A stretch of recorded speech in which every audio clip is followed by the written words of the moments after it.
To the outside world, she had it all.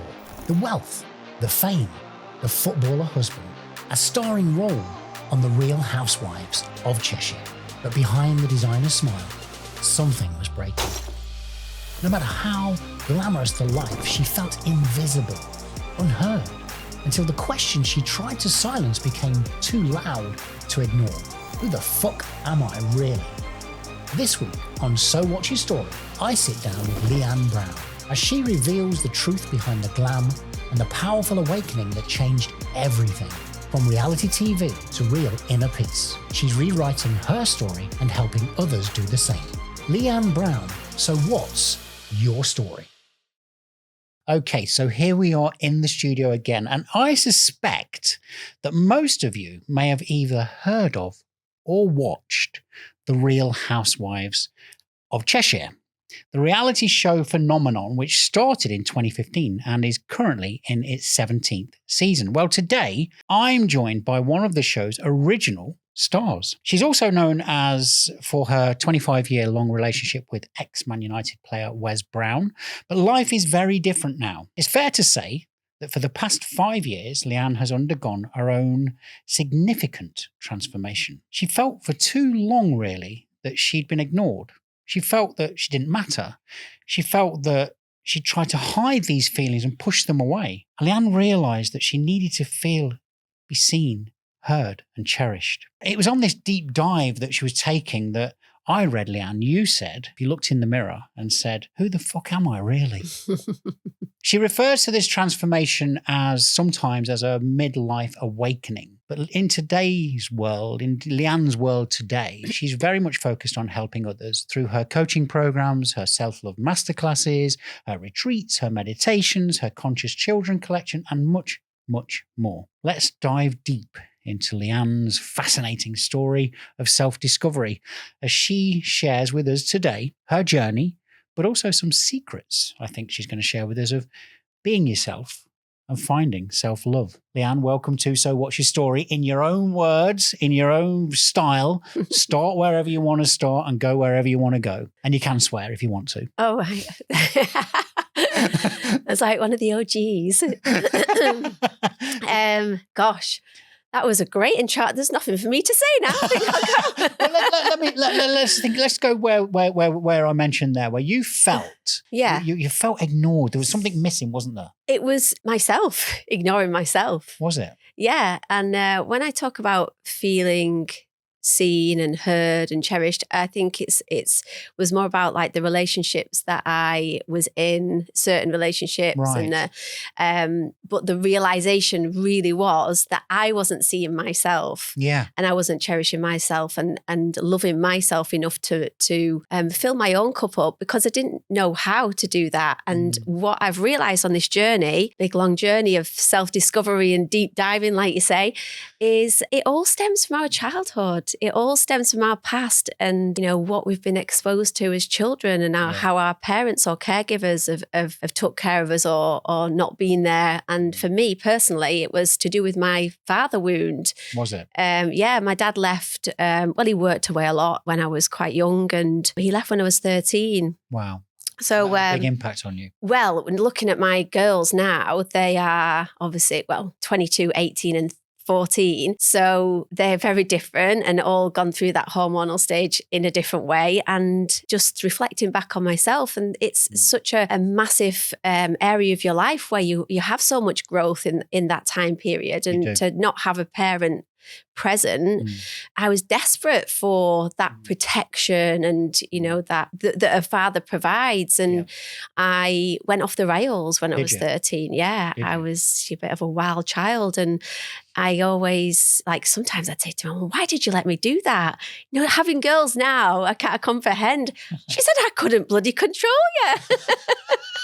I was off raving. I was I was driving around that age. Like 14, 15, 16. Yeah, I was wild. Yeah. Driving around in boy racing cars. And were you? Yeah. So, and I actually got involved with a guy. But my dad's passed away now. He passed away last year, and it was a very strained relationship through the whole time. Right. And I actually got back in touch with him after 17 years, just before, not last year, last December, the December before. And we sort of connected very briefly, and then he just didn't message me back. And then when he died in the July, it was sort of, the grief that you go through. I grieved him when he left the first time. Then he'd come back into my life momentarily when I was 30. And then I grieved him again. And then grieved him again, actually, when he left again in the January. And then, so grief is such a massive part of the journey as well, like loss in general. There's so many different variations of it, isn't there? Unbelievably so. Yeah. I think we talk about this, don't we? Because, men often get tagged with, well, you're a man-child. You've not grown up. But again, it's rooted down to, I'm not a therapist, but, in therapy terms, it is our childhood. It's an effect on, we behave as adults. Yeah. Mel Robbins talks about this in her latest book, Let Them. Often we see the 8-year-old adult. Yeah. Because we go back there, our behavior is like a child. Yeah. So it's not just women that this happens to, and it's also, respectfully, it's not just when your family's broken or you feel ignored by your father. It can happen in a stable family. People can be affected by what's happening around them. Either this being ignored or not feeling loved, maybe. Yeah. So this had an impact on you then as you came into adulthood, and then started obviously, closer relationships with the opposite sex, I'm guessing. Yeah. So, I choose boys or men that always end up rejecting me. And then it's the whole rejection, abandonment, and that's what kept coming up for me, and like throughout my growth, my up as I grew older, kind of thing. With Wes, our relationship, it was very much a whirlwind. We were very young, and we lived a very privileged life, and I've got 3 beautiful girls, but there was, it was toxic at times. We were very young. It was quite volatile, and we sort of grew through that together. But we are amicable now, and I'm so grateful that we have the relationship that we have. But it was very much like I just was sort of, I can describe it as very surface level with myself. You've been in that environment. The communication wasn't there with myself and Wes. I've said this before. There's the human blueprint. Have you heard of that? When you actually look at the time of birth and your connection to each other.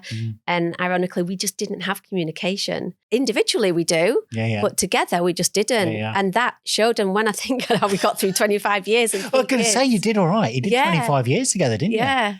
Because a lot of people talk about this, what are the core essentials within relationships? And of course, there needs to be a physical attraction. There needs to be this, that. But communication is massive, isn't it? Yeah. Massive. Yeah. Because if you don't know what the other person's thinking, which none of us do, if they don't communicate it, there's a danger of making some presumptions and some irrational thoughts sometimes. And you know what I'm saying, don't you? Yeah. So wow. So because you spoke about this then in this later life, this midlife thing that you describe, midlife awakening. Yeah. Yeah. How old are you? I'm 55. All right. You look very well. Thanks. Yeah. So have you felt it? The midlife awakening? No, I have. I mean, I was going to come to this actually, because for men, a lot of people describe it as men are having, look at him, he's having his midlife crisis. Midlife crisis. He's having his midlife crisis. Look at him, he's doing this, he's doing that. And buying a Ferrari. If you can. if you can. Yeah. But, I think a lot of men do. And again, I think it's this, here I am now. I'm in my 40s, let's say, and I've got this, but it doesn't feel enough. It doesn't feel enough. Is there any more? Is this it? Is this all there is? So it's this questioning, isn't it? Yeah. But we're not here to talk about me. We're here to talk about you. That was clever. So I do have my own podcast. I know you do. We're going to talk about that. Well, but so you midlife. The midlife. You felt you were pushing the real Leanne away. I need to ask you why. What were you scared of potentially finding, perhaps? Or were you? It's my own power. I feel like I felt like I'd been, it's going back to the relationship with Wes and it being very, I didn't have to really, obviously I was a mum, that was a full-time job. You were a wag, let's not, Yeah, and I was doing what was expected of a footballer's wife, and going through their motions and having a lavish lifestyle and buying the clothes and the shoes and the bags. And I always say, my daughter said, have you heard of this? No. My daughter got asked what she wanted to be when she grew up, and she said, a shopper like mummy. Like it was my actual job to go shopping. So that's when I started to want to make changes for my girls, because there's nothing wrong with being a stay-at-home mum. I do speak about actually having that. You were in a very privileged position. Yeah. I wanted more for me. I wanted I wanted my girls to be proud of me for something other than being a mum, because I wanted them to go out and actually do something for themselves as well. And again, there's nothing wrong if you aspire to being a mum and raising your children, and that's fine. But I always felt like it wasn't my money, it was Wes's money, because he was the one that went out and earned it. And because of the whole WAG thing, that obviously layered on top of that, like I wasn't. So did you feel that even though you were in the public profile, you were a high profile couple in the height of things, very high profile couple. Did you feel that Leanne was just lost? Leanne was just a name. It was just I'm Wes Brown's wife. I'm like, who am I? Is that what was starting to happen later in life when you started to go on this transformation thing that you talk about? Yeah. Was it this, like, you said to yourself, who the fuck am I really? Yeah. And that's what it is. It's about peeling back the layers to discover, like, what's the purpose of me being here? What value can I give to the world? Like, what service can I do to help others? Because I was always wanting to like do something good, and, obviously leaving the show, getting involved in the charity. Yeah. I think that the shift for me was the hypnobirthing. That was the shift that made me realize how powerful we are as individuals because Talk us through that. So the hypnobirthing is when it's a form of, what's the word? Pain relief, if you will. Instead of pain relief, you work with the breath and the affirmations and the mind to body connection and breathe through the birth. Basically, it's almost like you are hypnotizing yourself, but it's a process leading up to it. You have to have sessions where you'll go into a deep meditation, and the third birth was Lola, which was completely different to the other two. And I felt like there's something in this, because if my body was just so relaxed. I was in the water and I breathed through the whole. So literally, whilst you're giving birth to your daughter, you're going through this process of. Yeah. Wow. Yeah, it was amazing. So I was when I left the show, because I felt very disempowered, all the stuff with the friendship and stuff like that. So I really wanted to do something that made me feel empowered and would share something positive. So I did actually get in touch with Jean Anderson, who did the hypnobirthing with me. To share that. And I did an article in the paper, I think, Manchester Evening News, because at the time it was too posh to push. Victoria Beckham was all over the papers saying about booking in for a cesarean, and it was easy to do that. And I was kind of like, well, no, it's such a beautiful experience to have a baby naturally. Yeah. Anyway, then when I met Jean, she told me about the charity, and that's when I sort of went down getting involved in that and learning about what happens outside of the four walls of Cheshire, or the triangle of Cheshire, the bubble that we kind of live in. Now, I'd lived in for so long, and it really opened my eyes, and it was such a humbling experience. And that was sort of the start of me really finding myself and learning more about, women and the struggles that they face in different areas of the world, and how lucky that we really are. But more importantly, I was empowering myself along the way because I felt value in what I was doing. Yeah, it's interesting, isn't it? Have you found, Leanne, that during your personal transformation, you've experienced a lot of things that you hadn't experienced before? You've felt a lot of feelings that you haven't felt before. And you've also met a lot of women and helped a lot of women along the journey, and also some lesser fortunate people through your charity work and everything else. Have you found that that's been semi-cathartic to you, sort of like a healing process that's helped you along the way as well? Absolutely. I say every single person that's come on the retreat, we've learned something from. And every learn from one another kind of thing. Yeah. Or people that I've worked with one-to-one. We're all learning off each other continuously. We are. We're a work in progress, aren't we? Exactly. None of us are the finished thing. Exactly. Right? And if you think you are, I think you're missing a trick there. Yeah. There's something about like when you claim you're the master, you're not, because you're not even the master is always like, something like that, isn't it? Anyway. When you were transitioning then let's call it transitioning. When you're transitioning from this, your relationship breaking down with Wes, you're on your own, you've got your 3 children, you're going through this transformation. Was there sort of, you're becoming less in the public eye consciously, you decided to do that, step away from, things. Was there any big challenges for you personally during that transformation? And is there still challenges today for you? Life is one big challenge, isn't it? What would you say? What would you say was sort of some of the biggest ones for you? Whilst you're in this transformation period, being stripped back, so bare, and living that lifestyle, and obviously then not and having. I mean, I lived in a big house with a housekeeper living in constantly. I was driving a big lovely car and all the lavish holidays, and I've gone back to, I'm in a rented house, I'm driving a little car, and when I'm not so much lavish lifestyle. But without with those materialistic things stripped away, do you feel more that you know yourself more? Yeah, because I've had to really look at myself. It's not just the challenges of that. It's been a massive change. I think because I've been in the public eye as well. Yeah. And everybody likes to have judgment, pass judgment, have an opinion, and assume a lot of things. I mean, in the paper, I'm still living in the big house. Oh, apparently. I wish I was. Yeah. But there's been lots of changes. And I think having to do that while everyone's having an opinion about or assumption of the way you're living, and then moving forward. So that has been challenging. There's been massive challenges to be living separately, not in a family unit anymore, even though, I knew it was at the end of the relationship, but I miss that family, being a family, and it's now it's separated, and obviously the girls not being with me all the time, and sometimes being at the dad's, especially initially.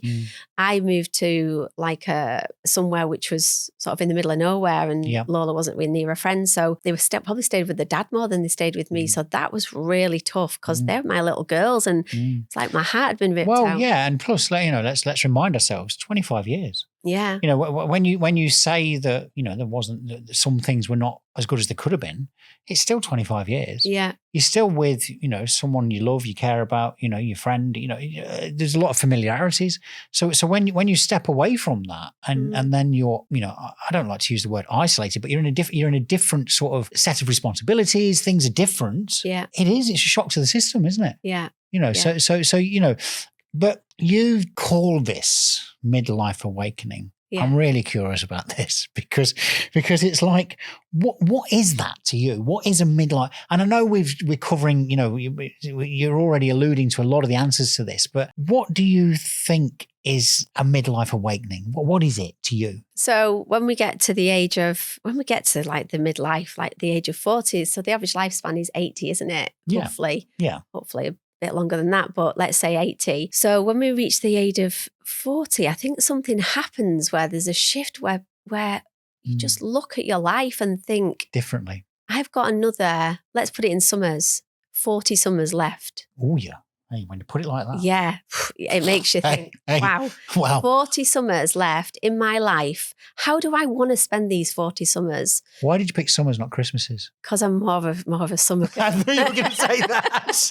I knew you were going to say holiday or sunshine, yeah, definitely. So Christmas. I used to love, Christmas was great when big families and stuff. Do you know what I mean? Now I actually dread Christmas, to be honest. But and again, I can relate to this. Yeah. But summers, So 40 summers. So then you just think, who is in my environment? How am I feeling in this moment? And do I want to wake up in another 5 years and feeling exactly the same thing in this exact same environment, and then have 35 summers left? Yeah. There's a shift that occurs within you. I think that you then, it's that moment where you start to make changes and actually just take no more shit and make them changes. I mean, some people don't. Some people stay and go through it, and they'll eventually get to the point where they'll just be okay with being uncomfortable, let's say, because it's familiar. Yeah. Don't get me wrong. There is a part of it that feels like a crisis, because when you make them changes,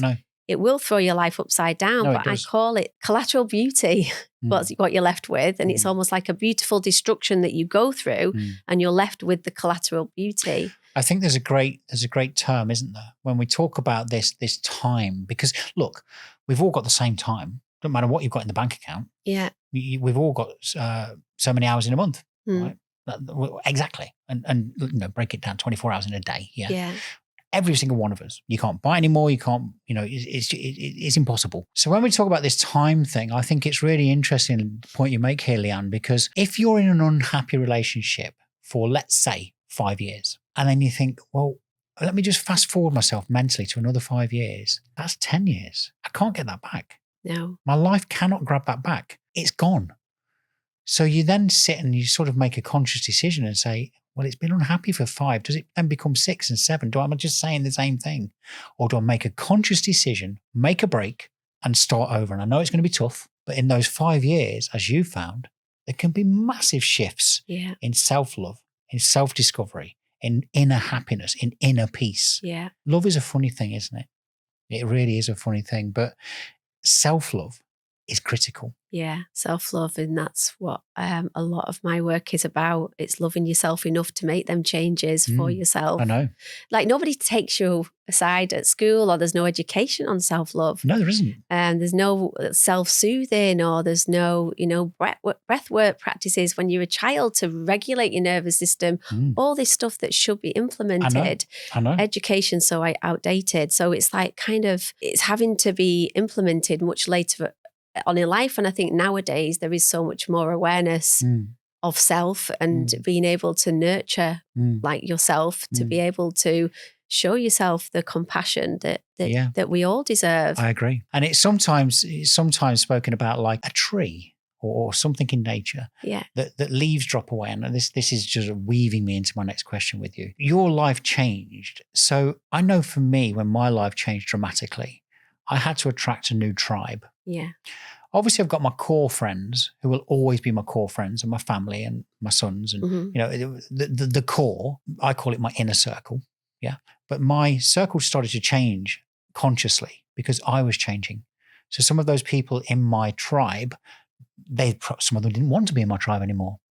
So for you, was there a point where you started to see this shift as well? Where Leanne Brown, known past life, didn't really want to be that. You didn't want to be that. And some people didn't want to be with the new version of Leanne Brown. So you describe your soul sister as Sophie Baines. Yeah. We do the retreats with, don't you? Did you find that finding a new tribe was important to you as well? Yeah, I think as you go through them different changes and challenges, there is different, and especially when you separate from somebody. Yeah. There is because you've got the friends that were part of both of you. Yeah. And even they find it awkward. Yeah. They do. They do. It's like Wes wants us to go out, but then Leanne is like, so it's awkward, isn't it? It is, and it's tough. Sometimes it's tough to just accept that life just moves on like that. And I think I'm over sort of chasing relationships. If something's not connecting, or, somebody's fallen away from my energy space, then, that's just probably the way it is. And they're just not on your vibration anymore the same way. And it's not saying that you're not going to see them or, speak to them sometimes, but have them, like you say, in your inner circle. So it's been tough, both beautiful and heartbreaking a little bit as well through that process. But yeah, I'm so grateful the girls that I've got in my life, and my girls are really great anyways. They're all my little best mates as well as they grow up a little bit more. And even though cringe a couple of them out, but my eldest is like, yeah, come out with me, mum, and the other two are like, no. Lily has just turned 18. Actually, I did go out with Lilia for her 18th and she was really lovely, but I think Lola will be definitely, by the time she gets to 18, she'll be like, no. It's interesting, isn't it? On your, I think it's on your website, you wrote, don't fight the waves, let the current carry you. Surrender to all possibilities and you will arrive at your destiny. I love that. Yeah. Because we're just talking about that, aren't we? We're just talking about, this tribe that's with us, but then we just sense there's been a gear shift, a frequency shift is actually what it is, as you know and I know. Yeah. It's this frequency shift, and that's a whole other episode talking about energy and frequency and everything else. But, it's like we change, we evolve. Yeah. And, I mentioned the tree nature. Sometimes a branch falls off of a tree. Well, you don't pick it back up and try and stick it back on, do you? No. The tree has naturally let it go. Yeah. New one But the tree continues to grow. Yeah. So, it's lovely wording that. That's beautiful. I just love it. How did you, Leanne, surrender to all possibilities? It's about riding the wave, baby. It's a big question, isn't it? It's a journey, isn't it? Is it? I think once you make certain decisions, you're on the wave then, and you're just on it. You just got to go with it. And is it scary at times? Absolutely. Is it? Absolutely. Don't get me wrong. There's days when I think, what have I done?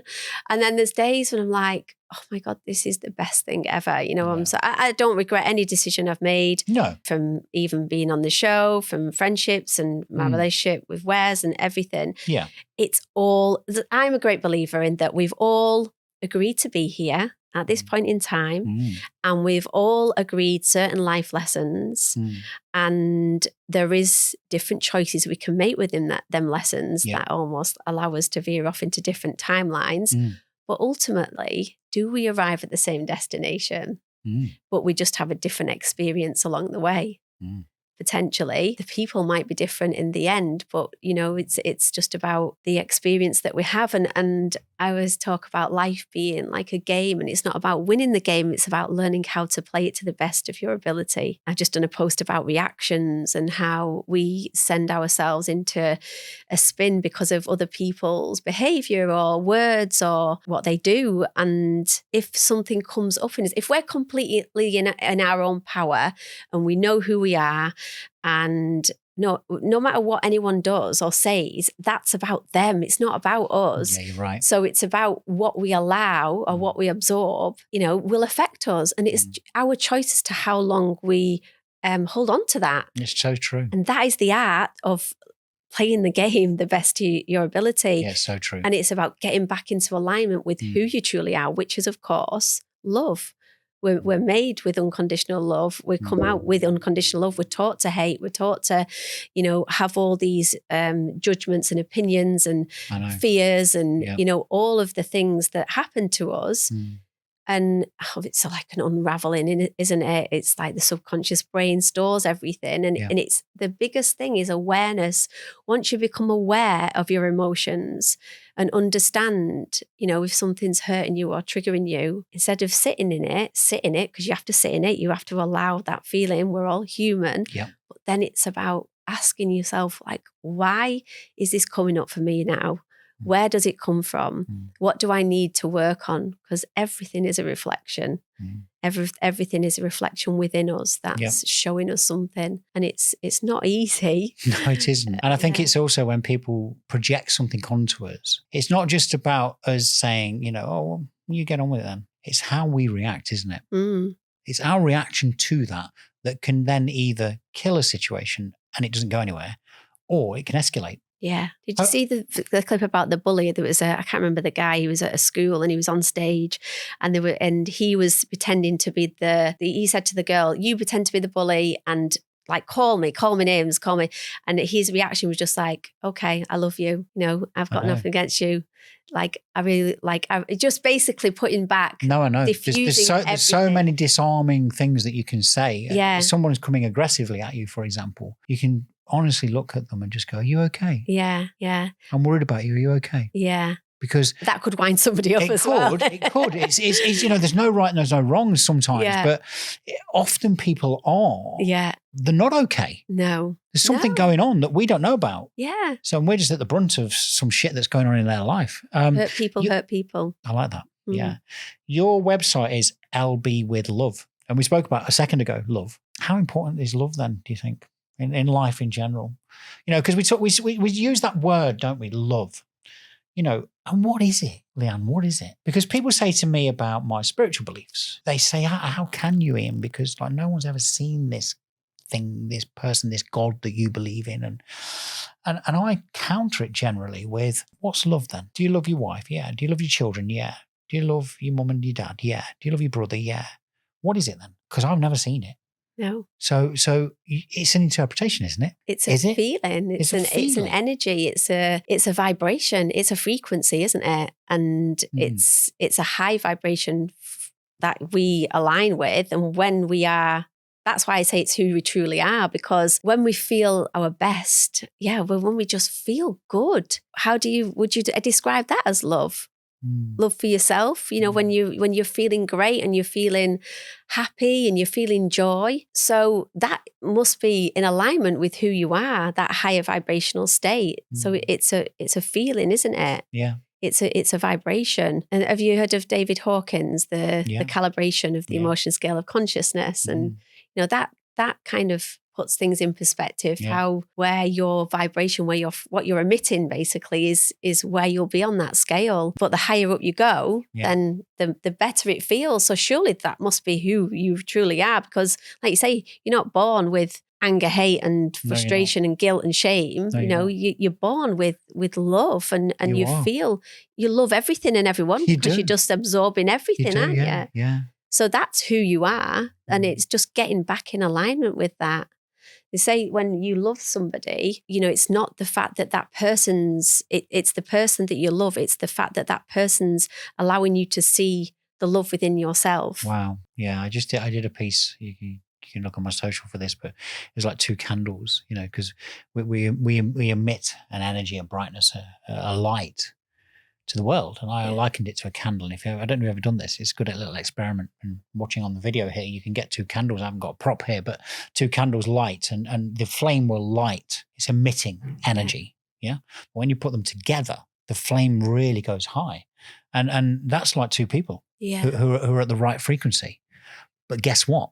If the frequency is not aligned, or if somebody wants to put your light out, you're in trouble. I always say who's the most successful people, the givers or the takers? And people say, well, you think the givers, but then the takers are the ones that are taking. So, and the answer is, it's the givers that give to the givers. If you find the givers and you're a giver, then you water each other, don't you? And that's the most successful. So again, it's tribe, it's the right frequency, it's the right match. What's really your advice to somebody who's listening, watching to this podcast, who's feeling a bit lost right now?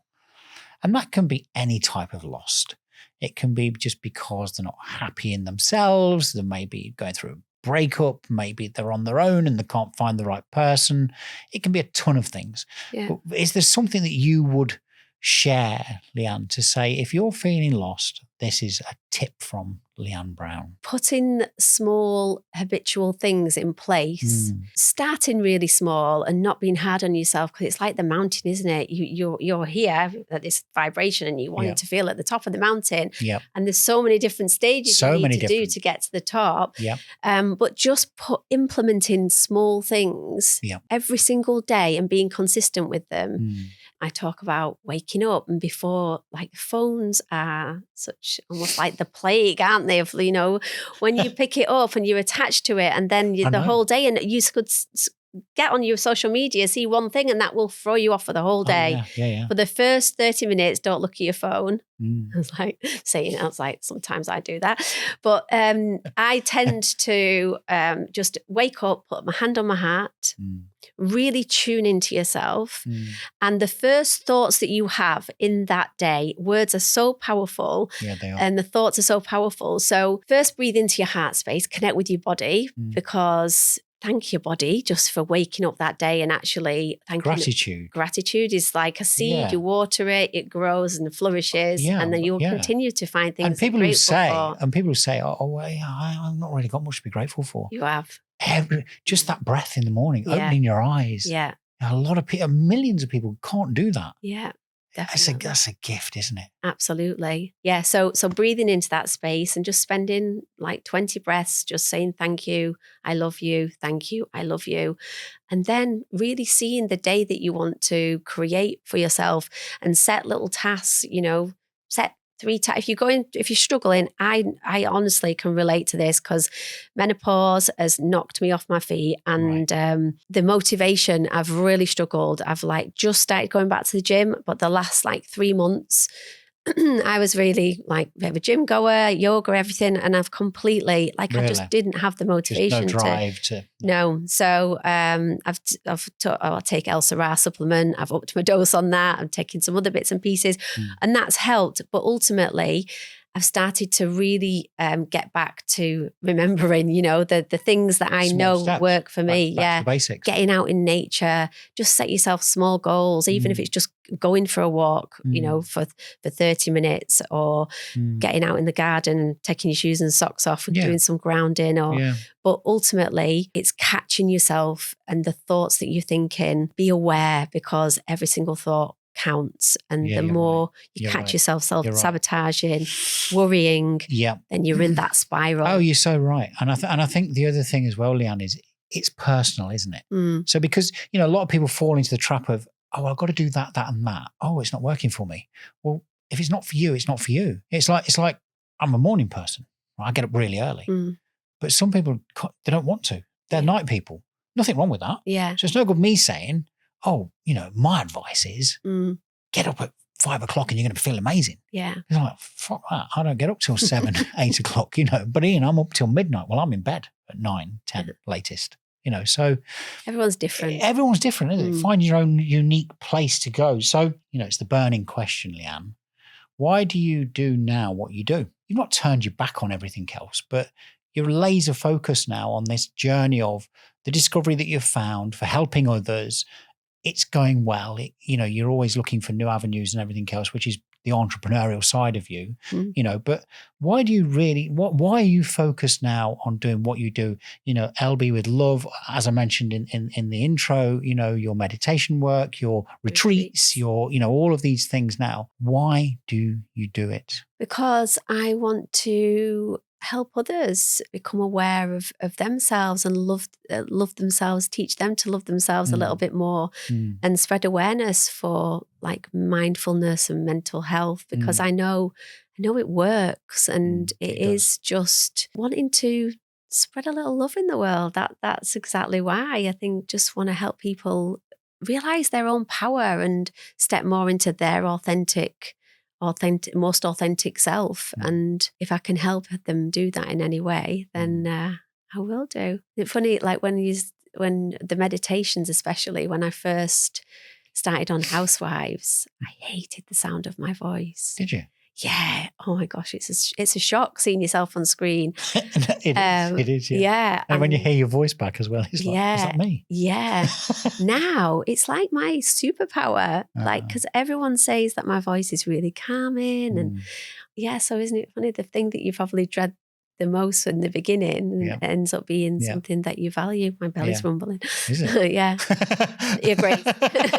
She agrees. So it's funny what you said earlier as well about this. Don't try and eat the elephant all in one sitting. We've all heard that one, or maybe you haven't, but it just means take bite-sized chunks. I use the phrase crawl, walk, run, because if you try and run before you can crawl, guess what? You're going to fall over. Yeah. So you're an advocate of that as well, aren't you? Of don't try and solve everything overnight. You're going to put yourself under even more stress and feel worse. Go sort of small steps, but consistent. Yeah. That's what you're saying, isn't it? Yeah. Take these smallest steps. It can be, as you say, open your eyes in the morning, hand on heart, breath. So grateful to be here. Yeah. I'm so grateful to be here. Thank you. I look forward to this day. Yeah. I do similar things. I use gratitude, meditation, manifestation, affirmations, all of these things that people say, I don't have time for all that. Rubbish. Yeah. Some people do. Yeah, or it's what's the phrase that I often get confronted with? All that woo-woo stuff you do, Ian. I mean, it's can't so do crazy, all that woo-woo, Yeah. Well, you can. Yeah. Just you just can. Yeah. I do mine in the shower. Those that say they don't have time usually need to do it more. Need to do more time. Yeah. There's a Buddhist phrase on that. Show me the person that can't meditate for 30 minutes.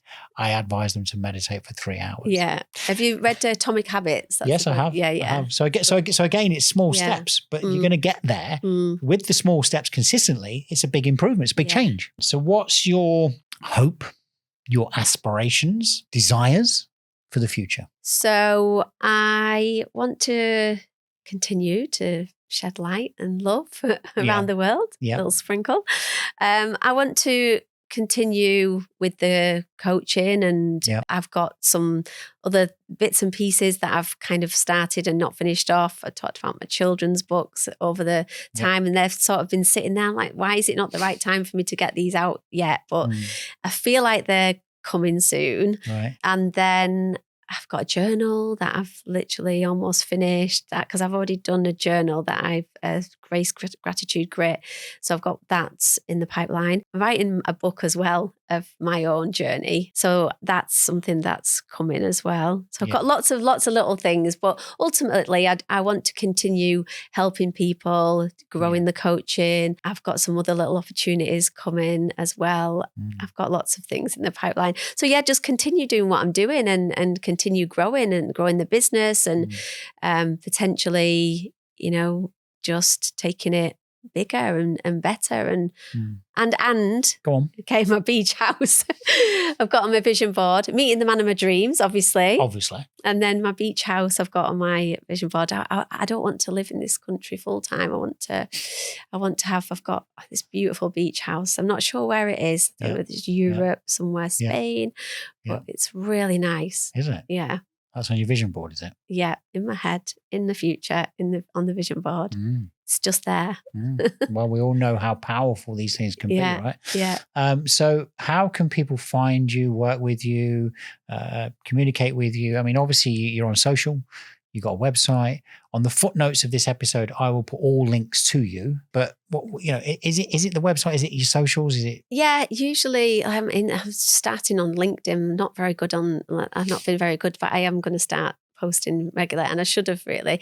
I've been an Instagram girl like the whole time. I think because of the show, it was very much more like entertainment sort of thing. But now I'm getting my business head on more. LinkedIn.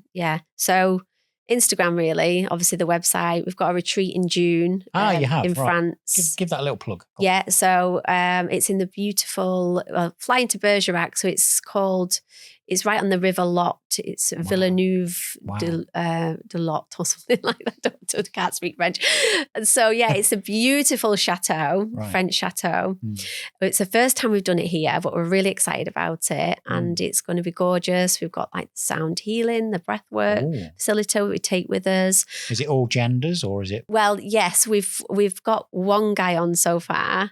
But men can go. But so we've done mixed, we've done women only, and obviously it's all plant-based with Sophie's nutrition and her knowledge on food, and then I do the meditations and the yoga and the workshops, and it's going to be gorgeous. Sounds ace. It's going to be gorgeous. And it'll be in the sun because you only prefer summers. Exactly, yeah. I do like skiing as well, though.